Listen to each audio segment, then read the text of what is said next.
इंदौर का एक सरकारी विभाग ऐसा है जिसमें पूरे वर्ष भर धन वर्षा होती है। पिछले 6-7 वर्षों में तो विभाग के इंदौर कार्यालय ने ऐसी प्रगति की है जो पिछले कई वर्षों में नहीं होगी। स्टाफ की कमी से जूझ रहे इस कार्यालय में एक अधिकारी ने अपनी कार्य प्रणाली से 825 करोड़ के राजस्व को बढ़ाकर 1836 करोड़ पर पहुंचा दिया है। इस वर्ष सरकार ने इंदौर कार्यालय को 2300 करोड़ से अधिक का लक्ष्य दिया है। दरअसल इंदौर शहर को अब हर मामले में नंबर 1 रहने की आदत सी हो गई है। पिछले 6 वर्षों से इंदौर शहर सफाई में नंबर 1 है। इसके साथ ही पंजीयन के राजस्व के मामले में भी इंदौर शहर पूरे प्रदेश में अव्वल रहता है। वहीं इंदौर जिला राजस्व आय के मामले में हर वर्ष रिकॉर्ड ही कायम कर रहा है। कोरोना काल में भी इस विभाग ने वर्ष 2019-20 में 1229 व वर्ष 2021 में 1322 करोड़ की आय प्राप्त की थी। कोरोना के बाद तो राजस्व आय में मानो पंख लग गए। पिछले वित्तीय वर्ष में इंदौर पंजीयन कार्यालय ने 1836 करोड़ का राजस्व आय अर्जित किया, जो राज्य की सरकार द्वारा दिए गए लक्ष्य से भी कहीं अधिक था। इंदौर कार्यालय वर्षों से स्टाफ की कमी से जूझ रहा है, लेकिन वरिष्ठ जिला पंजीयक बालकृष्ण मौर्य ने अपनी कार्य प्रणाली से स्टाफ को लगातार प्रोत्साहित किया है। सामान्यतः यदि पिछले 4-5 सालों में देखा जाए तो जो कोरोना काल के बिफोर जब जो ग्रोथ थी, यदि देखा जाए 17-18 में ग्रोथ करीब 22% हुई थी। उसके बाद वो 8 से 10% के लगभग ग्रोथ हो रही थी। कोरोना काल के बाद में 21-22 में करीब 1322 करोड़ के अगस्त हमने करीब 1836 करोड़ की इनकम प्राप्त करी थी, जो कि 39% ग्रोथ थी। तो इस लिहाजा से देखा जाए तो अच्छी ग्रोथ रही है प्रॉपर्टी में। हाँ, ये देखा जा सकता है आंकड़ों के हिसाब से। आप देखा जाए तो हर आदमी यहाँ पे इंदौर में निवेश करना चाहता है। इंदौर का नाम भी रोशन हुआ है, बाहर हुआ है। स्वच्छता के मामले में हम नंबर 1 आए हैं, इससे भी पब्लिसिटी हुई है। और हर आदमी अपना घर, अपना मकान खरीदना चाहता है, इंदौर में रहना चाहता है, इसलिए भी ग्रोथ हुई है।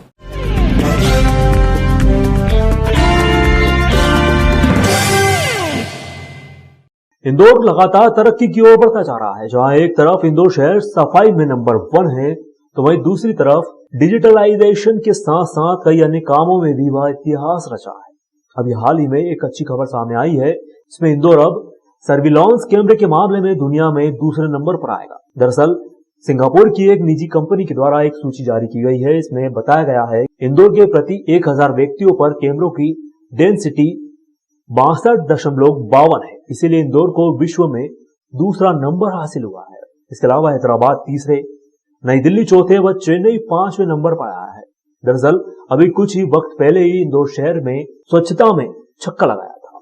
इसके बाद अब एक बार फिर सर्विलांस कैमरे के मामले में इंदौर दुनिया में दूसरे स्थान पर आ चुका है। ऐसे में इंदौर के लिए यह गर्व की बात है। सिंगापुर की जिस कंपनी ने सूची जारी की है, उसने यह दावा भी किया है कि इंदौर कैमरे घनत्व के मामले में दुनिया में दूसरे नंबर पर आया है। इसके लिए इंदौर पुलिस के द्वारा एक अभियान चलाया गया था। इसमें पब्लिक कैमरों को मुख्यालय के सर्वर से जोड़ने का काम किया गया था। पुलिस के मुताबिक कैमरों की संख्या अधिक होने से अपराधों में कमी आई है। जो अपराध हो रहे हैं उन्हें पकड़ने में भी सफलता मिली है। रॉन्ग साइड से आ रहे हैं, इनको चेक करना है। ये 2 लड़के जा रहे थे, देखो इधर ये जा रहे हैं, चेक करो इनको। आगे इनको भी लो, आगे बढ़ो जरा, साथ में क्या ये मोटरसाइकिल पर 2 सवारी 3 सवारी जा रही है, इनको चेक करो। इस साइड में ज्यादा दूर नहीं जाना है।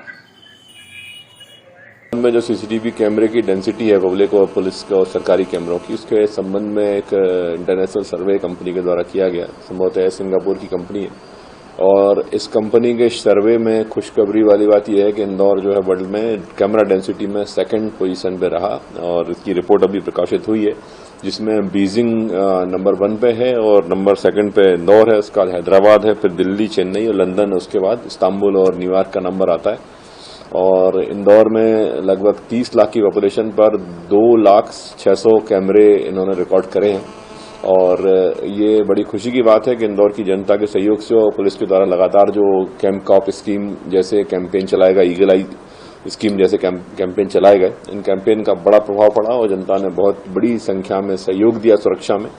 और एक बड़ा स्ट्रांग सुरक्षा का लेवल कैमरे से बनने में सफल हुए। इवन आपने देखा होगा पिछले दिनों में जो भी बड़ी घटनाएं हुई हैं बहुत लंबी दूरी तक ट्रैक करने में हम लोग सफल हो पाते हैं, क्योंकि हमारे पास कैमरे की एक लंबी सीरीज यहाँ पर उपलब्ध है। तो इस खुशखबरी के लिए और उपलब्धि के लिए इंदौर की जनता को बधाई देता हूं, और निश्चित तौर पर हम सभी मिलकर जब सुरक्षा का बीड़ा उठाएंगे, सबके मन में एक सुरक्षा का भाव होगा, तो निश्चित तौर पर पूर्णतः सुरक्षा की ओर हम अग्रसर होंगे और किसी भी अपराधी की हिम्मत अपराध करने की नहीं बचेगी।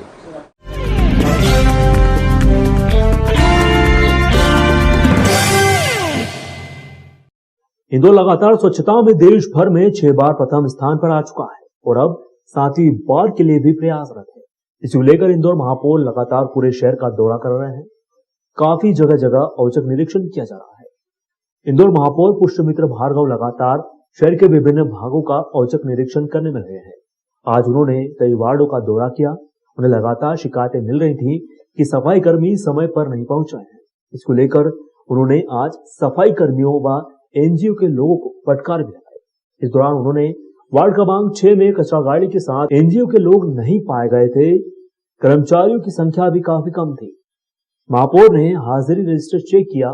वार्ड 43 में भी महापौर ने निरीक्षण किया। उन्होंने अधिकारियों को निर्देशित किया कि एनजीओ के कर्मचारी यदि संबंधित स्थान पर नहीं पाए जाते हैं तो उनके वेतन काटे जाएं। उन्होंने सभी को आदेशित किया। निरीक्षण लगातार जारी रहेगा। इंदौर की जागरूक जनता के सहयोग से, सफाई मित्रों की मेहनत से ये हुआ है, लेकिन 7वीं बार भी हम आए, इसके लिए हम सबको मिलकर प्रयास करना होगा और इसीलिए हम आज इसका फिर से निरीक्षण करने निकले हैं। वार्ड क्रमांक 6, वार्ड क्रमांक 43 में हाजिरी चेक की है, कई सारी चीजें उसमें आई है, उसको लेके हमने निर्देश जारी किए हैं। एनजीओ की टीम के लोग भी कम दिखे थे, उसको लेके भी निर्देश जारी किए हैं।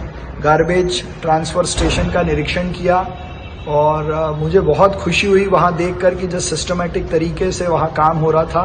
गार्बेज स्टेशन सेंटर भी खुद अपने आप में इतना क्लीन था, तो ये बड़ी इंदौर की उपलब्धि के केंद्र हैं। इनका भी हमने निरीक्षण किया है। डोर टू डोर में लोगों से भी बात की है कि उनको कचरा कलेक्शन में, सेग्रीगेशन में और कचरा गाड़ी में कचरा डालने में कहीं कोई दिक्कत तो नहीं आ रही है। इस प्रकार के निरीक्षण अब हम नियमित रूप से जारी रखेंगे।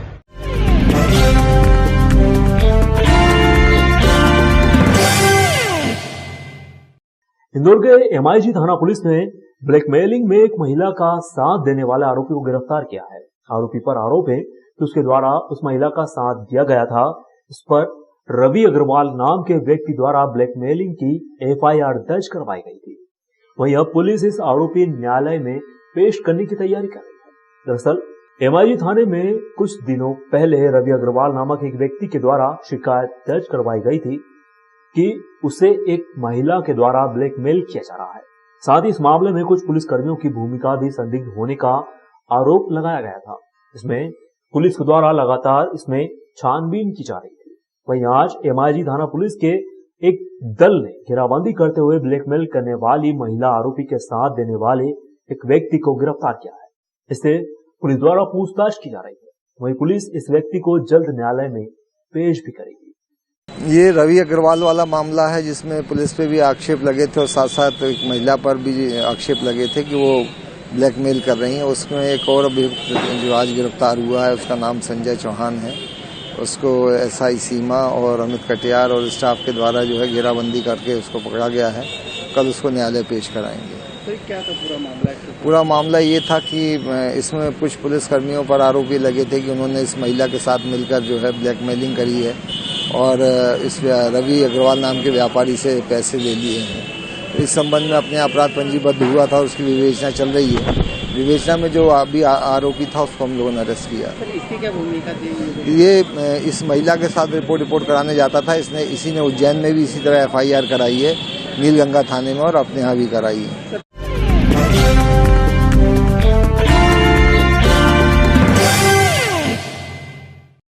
मंडी टैक्स के कारण दालों पर पड़ी दोहरी मार। व्यापारियों ने मंत्री से मुलाकात कर लगाई व्यापार को बचाने की गुहार। व्यापारियों ने जताई व्यापार को दूसरे राज्य में शिफ्ट करने की संभावना। जी हां, दरअसल मध्य प्रदेश में सोयाबीन व गेहूं की खेती अधिक होती है, जबकि मूंग, उड़द एवं तुअर दाल की खेती कम की जाती है। इसके चलते प्रदेश में दाल उद्योग को देश के अन्य राज्यों से दालें मंगवानी पड़ती हैं। अन्य राज्यों से दालें मंगवाने में उद्योगपतियों को देश में सबसे अधिक मंडी टैक्स चुकाना पड़ता है। मंडी टैक्स कम करने की मांग को लेकर प्रदेश के दाल उद्योग व्यवसायी प्रदेश के वित्त मंत्री से भी मुलाकात कर चुके हैं। ऑल इंडिया दाल निर्माता एसोसिएशन के अध्यक्ष सुरेश अग्रवाल के अनुसार देश में दाल पर सबसे अधिक मंडी टैक्स मध्य प्रदेश में ही लगता है। इसके चलते दाल उद्योग संकट में है। एसोसिएशन ने चेतावनी दी है कि दाल उद्योग को राहत नहीं मिली तो आने वाले समय में प्रदेश सरकार के खिलाफ आंदोलन किया जाएगा। मध्य प्रदेश सरकार ने पड़ोसी राज्यों की तुलना यहाँ पर मंडी टैक्स का काफी ऊंची दर रखी है और उसके कारण पूरा व्यापार तहस नहस हो रहा है। मध्य प्रदेश सोयाबीन प्रधान देश है। मध्य प्रदेश में गेहूं ज्यादा पैदा होता है, सोयाबीन अधिक होता है, सरसों हो रही है, कपास हो रहा है। तो दिन प्रतिदिन उड़द, मूंग, तुअर जो है उसकी पैदावार मध्य प्रदेश में कम हो रही है। अब इंडस्ट्री चलाने के लिए हमको बाहर से मंगाना पड़ता है। गुजरात, आंध्र प्रदेश, कर्नाटक, महाराष्ट्र, राजस्थान, छत्तीसगढ़, यहाँ से तुअर, उड़द, मूंग हम मंगा के और मध्य प्रदेश में दाल बनाते हैं। तो पड़ोसी राज्यों की तुलना जो मंडी टैक्स है वो यहाँ बहुत अधिक है। एक तरह से देखा जाए तो हिंदुस्तान में सबसे अधिक मंडी टैक्स कहीं है तो वो मध्य प्रदेश में है। राजस्थान में हमारे यहाँ से कम है, छत्तीसगढ़ में कम है, गुजरात में कम है, महाराष्ट्र में सिर्फ 50 पैसे सैकड़ा है, गुजरात में 80 पैसे सैकड़ा है, छत्तीसगढ़ में कम है।